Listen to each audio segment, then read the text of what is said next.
la linubta natak ku tatupsi. I'm not sure if this is all we want. Toska panra. So I would imagine tutias tu sinok. What does it mean? To kipati layosta. Debucalizing. And so maybe prepositions. There is a place called the Fragrant Coast. All right, so what's next? Okay, I remember. We are going to make our sesquisyllabic new language family. And both of the language families that, so the call language family that we've been working on in the first Conlang with Me playlist or series or whatever you want to call it, season 1 of Conlang with Me. That's the call family. And that's a very fun family, but I am mindful that when someone comes to a channel and sees, a gigantic playlist, it might be hard to jump in. And so I like to sort of mix it up, and that's why the second language family exists. That's my sort of external reason. But the internal reason, within the con world reason, is that I want a language to, another language family for the call languages to have contact with. So I want a source for loan words and a destination for loan words. I want a source for some grammatical pressure. I want to see some contact phenomena, maybe some aerial phenomena developing where, say, one of the call languages splits off and gets spoken in an area where this other language family is spoken, and so it starts to resemble that other family a little bit more because of bilingualism, this kind of thing. So that's the in-universe explanation for why. That's my sort of as a world builder kind of explanation for why. So that's I think the next plan. So I'll start the segment. I'll do the YouTube thing. Just sort of, limber up first. Okay. Welcome. If you are watching this on YouTube, you are more than welcome, because what we're about to do here is we are about to continue with our second season of Conlang with Me, where we are making an SVO isolating language, which has an interesting syllable shape that I think you will enjoy. So in the last episode, we laid out the groundwork, we planned everything out, and today we're going to start generating some word shapes. So let's jump in, right? Let's jump in. Without further ado, let's go over to the side webcam. Let me swap So this is what we were left with last time. We want, I don't even know if this is big enough. Is this big enough? Yeah, let's just make it nice and big. These are just example words. Don't worry about them so much. I want to explain what's going on with the syllable structure because it's a little scary. So what this language is a sesquisyllabic language. So to understand sesquisyllabic languages, we have to understand monosyllabic languages first. So a monosyllabic language is a language in which there's a constraint on the shape of morphemes. And the constraint on the shape of morphemes is that a morpheme must be the same thing as a syllable. So a morpheme must be isomorphic to a syllable, you could say, if you want to be fancy. Or a morpheme must be coextensive with a syllable. So what this means is whenever you have a syllable, that's a morpheme. Whenever you have a morpheme, that's a syllable. So we don't have any disyllabic morphemes, and we don't have any disyllabic or polysyllabic morphemes. And every time we have a morpheme, it's going to be exactly one syllable long. So that's a monosyllabic language. There are debatably monosyllabic languages on Earth, in the sort of Southeast Asian linguistic area, mainland Southeast Asian linguistic areas, where you normally hear about this. And often these languages, I don't know about always, but often these languages have developed from earlier stages, which were sesquisyllabic. And this means sort of 1.5 syllables. So in a sesquisyllabic language, say a monosyllabic language, you'd have a word like pat or nok, this kind of thing. and say you have this CVC structure. And that would get you these things. In the sesquisyllabic language, you have morphemes with 2 syllables, sort of. One major syllable, which is equivalent to this pat and nok, and it has the full range of contrast that the language expresses. And the other thing that it has is a minor syllable. And these are sort of treated as a unit in the grammar. And the minor syllable has often fewer contrasts available to it. So it doesn't have all of the different vowels that the major syllable has, and it doesn't have all the different syllable shapes that the major syllable has. So in this case, it's only a CV. And so we'd have something like mapat, or gonok. I meant for that to be something else, but my keyboard has mind of its own. And the stress is always going to be on the major syllable. So mapat, gonok. And this is the sesquisyllabic pattern. Often what has happened in the case of sesquisyllabic languages is that the minor syllable has weakened even further. It's already a place where fewer contrasts obtain, where fewer contrasts exist. I gotta stop speaking like a linguist sometimes. There's a very particular style of speech that linguists have, saying things like underlyingly and militate against and does not obtain. It's very strange. And we should look in the mirror and analyze that one day. So yeah, there are already fewer contrasts in this minor syllable.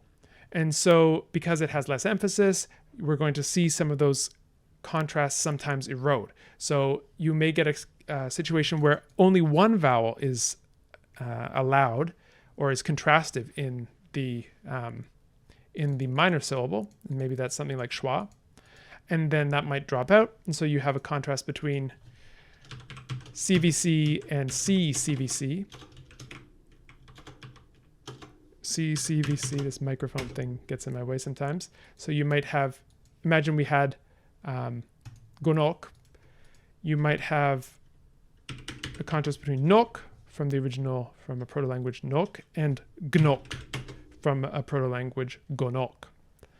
So these are things that can happen. And then all sorts of fun stuff can happen when these consonants collide. And all sorts of fun things can happen to the consonants as a result of the different vowels before they leave. Before they all merge into schwa and delete, they may change the consonants beside them. And so you can get all sorts of fun things. That's the plan for this language. So let's make some word shapes. This is the inventory that I've sort of back of a napkin scribbled down in our last session. I'm not sure if this is all we want, but let's see what it gives us. So I've given this really very complicated syllable structure here. What this means, I'll just try and explain it in words. So a syllable, a sesquisyllable, is composed up of a minor syllable and a major syllable, just like we were talking about here. So that's what this means. In the minor syllable, the only vowels that are allowed are a, I, u. So the peripheral vowels in the vowel space. I got to stop bouncing things around. The peripheral vowels in the vowel space, a, I, u. A and o, the mid vowels, are not allowed in the minor syllable of the sesquisyllable. We also then have, and the minor syllable, by the way, is optional. Then we have the major syllable, which is mandatory. And the major syllable is a CVC syllable, but after the first C, you can also have a liquid or a glide. So ra, la, ya, wa in our case. And then the vowel, and then an optional coda consonant. So you would get things like prak, sakrat, munal, kes, kiris, tutan. What would be some other ones? Pana.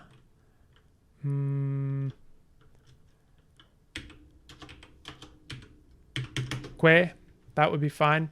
So all of these different options, we don't want to do this manually, so I have prepared, like one of those TV chefs, I've prepared some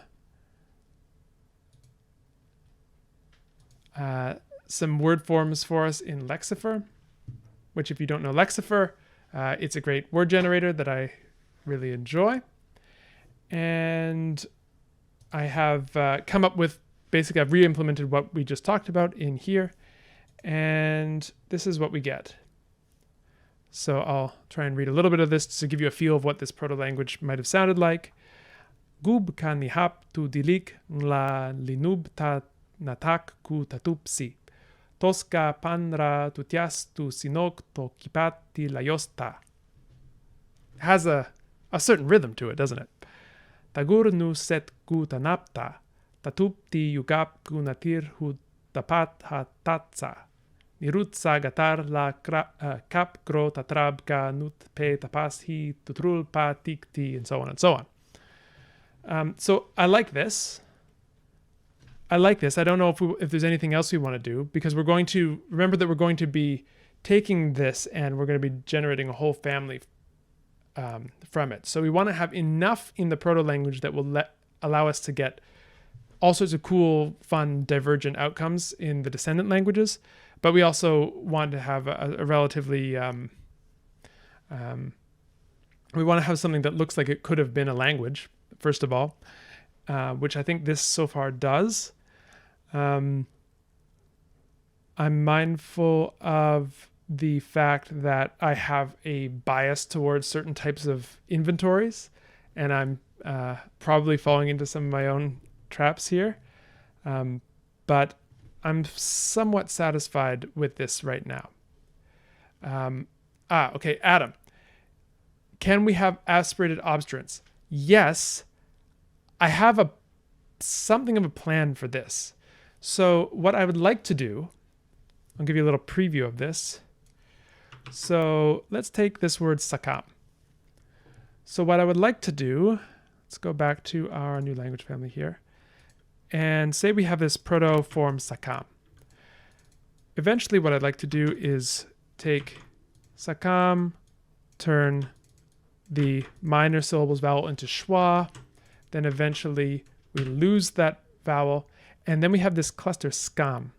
And what I would like to do is essentially derive aspiration from clusters with S or H. So I would imagine this S debuccalizing, so the fancy word for no longer being pronounced in the mouth. Let's get the IPA keyboard up. Apologies. Get me that aspiration diacritic. Thank you. So we will go from skam to kam to kam, which would be contrasted with what would happen with kam, which would have just stayed kam all the way through. So then from this minor syllable with an S in it, we would derive in a descendant language aspiration. So that's basically the long-term plan that I was thinking of for aspiration. And it's why I am reticent to put it in the proto-language, because I know we have a fun way of deriving it. Yeah, so potential. Let's see, I saw another question. How many sound changes do I tend to do? It really depends. I basically go until I have something that feels different enough to be interesting, but not so different that I no longer recognize what's going on, unless that's my point. Sometimes I do like to just crank, put it to 11 and just make the sound changes go. And especially when I'm working with a family, I like to put in as many sound changes as it takes to come up with a sort of semi-realistic, but more than realistic, just an interesting set of divergences between the descendant languages. And it also depends on, if we're getting into the conworlding aspect of it, what are the circumstances in which this language family diverged? What sort of time depths are we talking about? I mean, there isn't a clear match between time depths and rate of change. Although some people have in the past tried to come up with systems whereby that was measured, but nevertheless, you can as time goes on, more things can happen. Doesn't necessarily mean they will happen, but they can. And so I like to take that into account as well if it's in a conworlding situation. Or, there are other things like if we're talking about a conworld with this particular history, is this, are there violent upheavals? Is there a loss of communication? Are there big social changes? Are there invasions? The usual kind of stuff that might lead to language change being intensified. Is there mass urbanization? Is there migration? This kind of thing.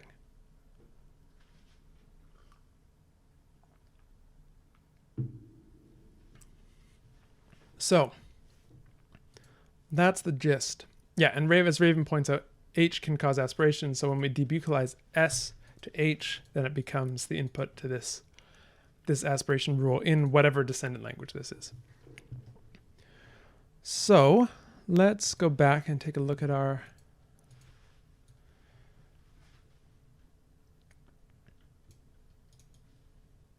let's just take some of these. That's probably too much. Some of these words. No, let's display only one word per line. Let's give ourselves like 30 words. Oops, never did code live. This doesn't really count as coding, but did I do something wrong? Oh. Technical difficulties.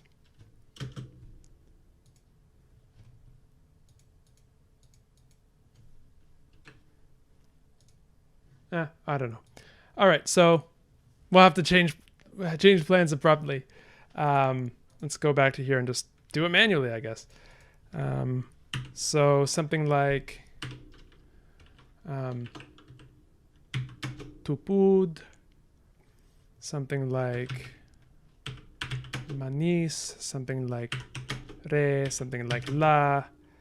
So we have all sorts of these words here, and we're going to come up with what they mean. Okay, sakam.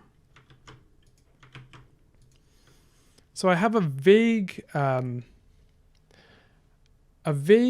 idea that maybe we should make the functional morphemes act more.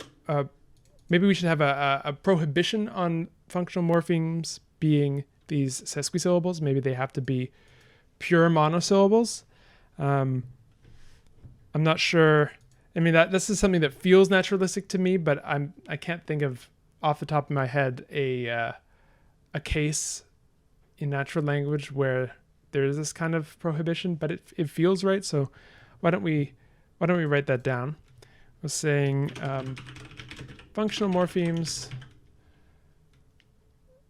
monosyllables. There's never enough space for anything. This is the one problem with doing things in Google Sheets, aligning things. Okay, functional morphemes are monosyllables. What else? Oh yeah, talk a little bit more about the grammar. So SVO, we were saying, and we can go use, and for those of you on YouTube, go check out the word order correlations video, which we will also link because we love linking things. That's great. And we will go over to the examples here. So VO language, what does it mean? Prepositions. So let's say we're gonna be a sort of stereotypical VO language and have, I don't know why it's giving me weird formatting, because it doesn't like me. It just doesn't like me. Okay, whatever. Paste values only. So we have prepositions, we have complementizers preceding the embedded clause, We have nouns preceding the relative clause. We have our demonstratives coming after the noun.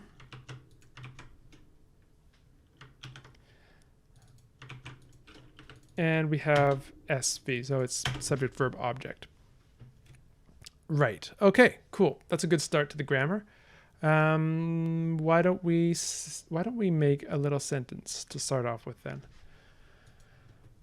Okay, let me appeal to you, the chat, for some inspiration. So what can we say about this, the speakers of this proto-language? Let's do a little bit of con-worlding here.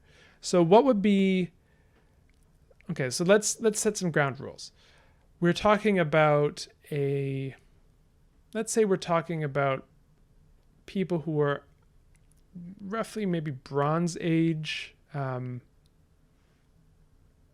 roughly this sort of level of technology, because we want to go, I think we want to have enough in this sort of pre-modern period if we're thinking of this world as sort of roughly unfolding kind of along with, along the same lines as our own has.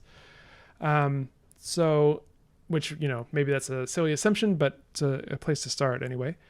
And we will start by saying, okay, proto-language spoken roughly Bronze Age people. So what kind of mode of subsistence, what kind of geography would they have lived in? I am open to your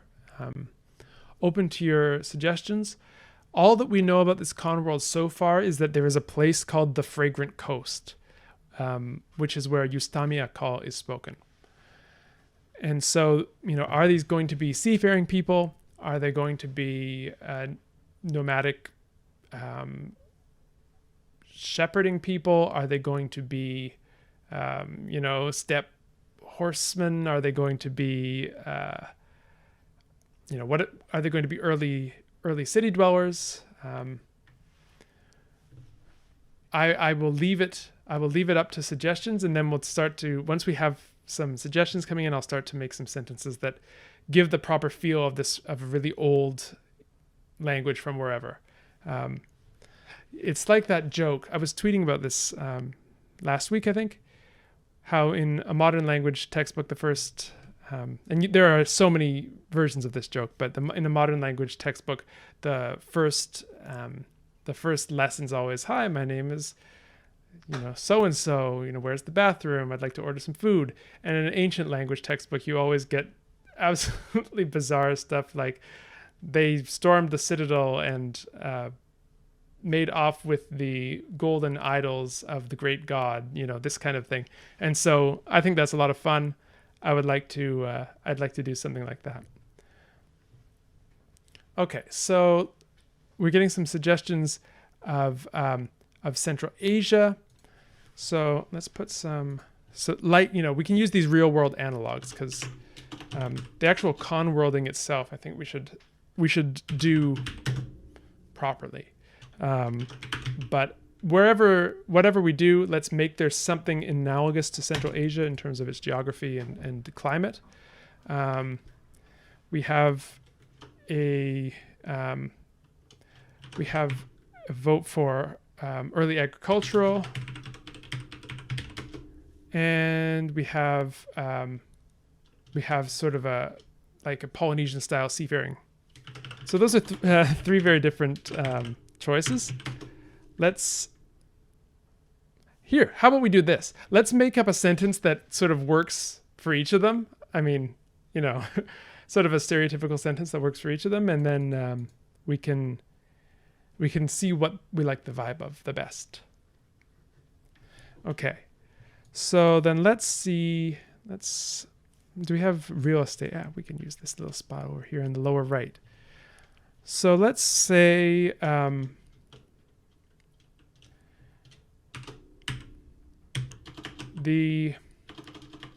first sentence will be something like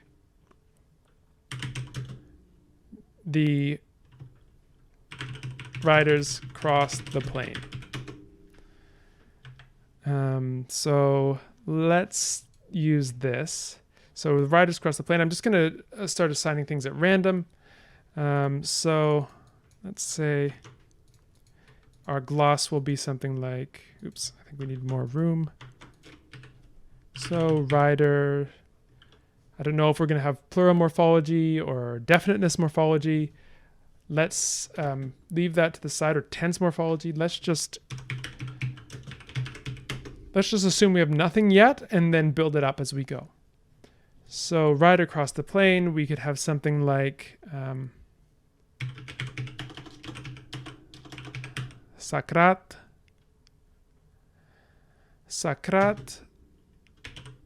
que munal. Sakrat que munal. Okay, and then we can try another one. So if this is an agricultural, if we're going for an agricultural vibe, we can use a sentence maybe like the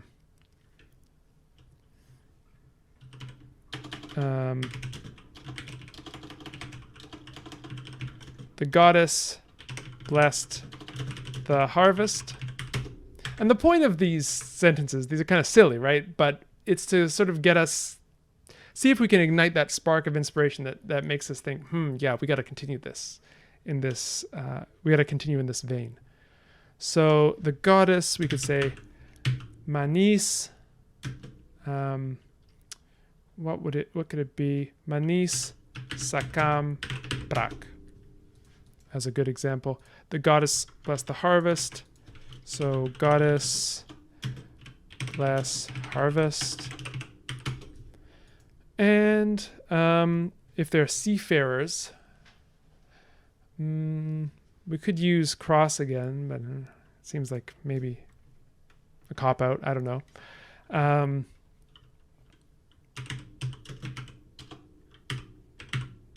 The storm devoured the ship. Okay, so then we could do something like storm devour ship. We could say, I don't know, what's storm going to be? What's storm going to be? Mot. Maybe ship could be mot. Maybe tupud, devour, and I don't feel like we have anything good for storm, so let's go back up here. I think we want to use our velar nasal.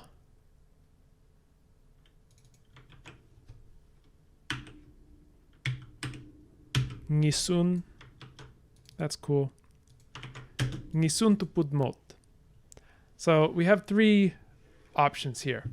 Sakrat que munal, manis sakam prak, nisun tupud mot.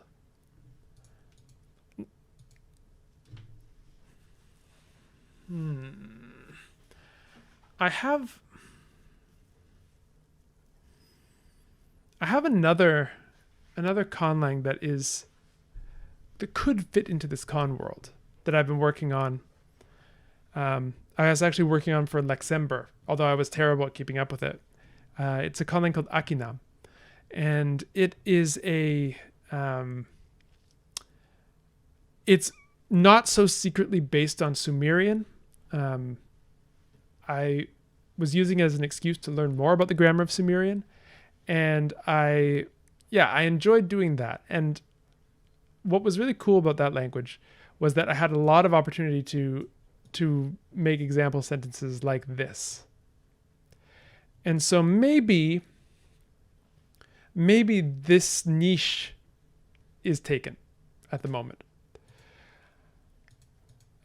If we want that, if that language is going to be in this con world as well.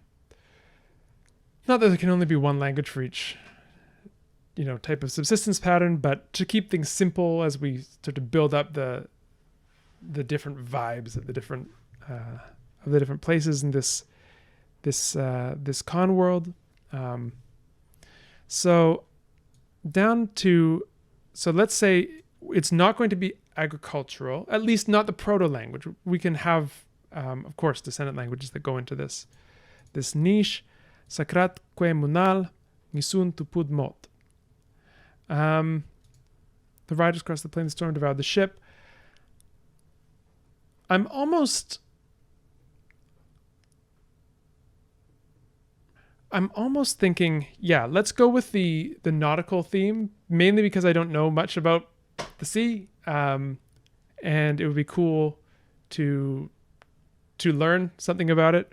Maybe we can find some Proto-Austronesian or some Proto-Polynesian, some Proto-Polynesian vocabulary and see what kinds of interesting things get I don't know, lexically encoded in that kind of a society. So this is really cool. Okay, well, first of all, hola, welcome. We are we're working on a new constructed language. This is it's not a consonantal root language. It is what we call a sesquisyllabic language. So everything is in either monosyllables. All morphemes are in monosyllables or in these little 1.5 syllable structures, which you can kind of see here. Why not seafarers that came? Why not seafarers that came to the fragrant coast? Kind of like the sea peoples, right? Yeah. Okay. I like this. Although there's nothing to say that we can't keep all of these words as is. But I like this idea that we're talking about a seafaring people that when the call languages were, when protocol was spoken, these people were not around in the region, and then some branch of them came to the fragrant coast where they met the call language speakers, and then stuff happened. We haven't really decided what yet. Probably some bad stuff, though. Knowing history, it's just full of bad stuff.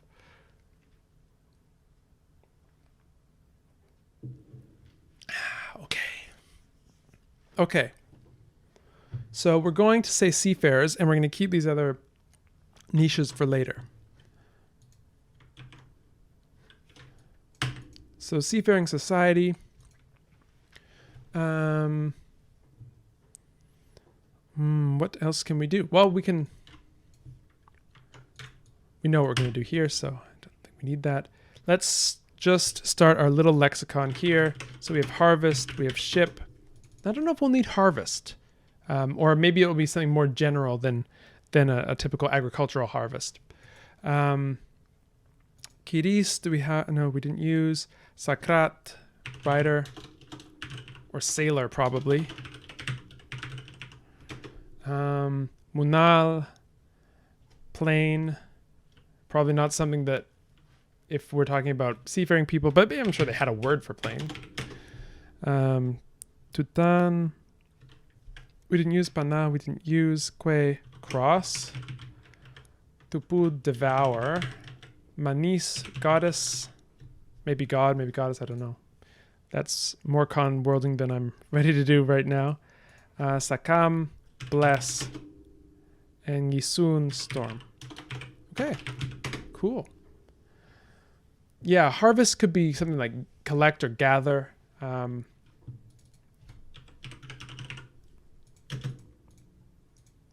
Maybe gather's the primary. Gather, collect, harvest. Maybe in some of the descendant languages where they're settled in more agricultural societies, this word turns into the word for harvest. Similarly, sailor might turn into rider. Who knows? Cool. That's really cool.